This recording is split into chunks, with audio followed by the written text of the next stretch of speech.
দেখছেন news 24। Mid day মিলে নতুন সংযোজন ড্রাগন ফল। স্কুল পড়ুয়াদের পুষ্টিকর এই ফল খাওয়ানোর উদ্যোগ মাদানগর প্রাথমিক বিদ্যালয়ের। তবে বাজার থেকে কিনে নয়, স্কুলের ছাদেই চাষ হচ্ছে ড্রাগন ফল। এখানেই অভিনব পূর্ব বর্ধমানের এই স্কুল। বর্ধমান জেলা মানেই ধান ভরা মাঠ। এই জেলায় কৃষিকাজের অনন্য নজির তৈরি করেছে এবার রায়না 1 নম্বর ব্লকের শ্যামসুন্দর গ্রাম পঞ্চায়েতের মাদানগর প্রাথমিক বিদ্যালয়। তবে মাঠ নয়, ছাদেই কামাল করছেন স্কুল শিক্ষকরা।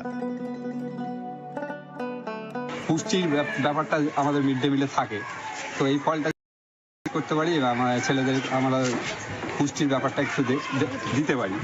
আর সাথে সাথে আমরা যদি এটাকে একটা বাণিজ্যিকভাবেও নিতে পারি, হ্যাঁ, একটু ব্যাপকভাবে যদি করতে পারি, তাহলে আমাদের এখান থেকে কিছু রোজগারেরও ব্যবস্থা হবে, যেটা স্কুলের উন্নয়নের কাজে লাগবে। তো সেই জায়গা থেকে মোটামুটি সিদ্ধান্তটা নেওয়া হয়, তাহলে আমরা সবাই মিলে একটা উদ্যোগ নিতে পারি। লকডাউনের সময় মোবাইলে ক্যাকটাস প্রজাতির এই ড্রাগন চাষ শিখে নেন শিক্ষক পীযূষ দা। তারপরেই শুরু উদ্যোগ।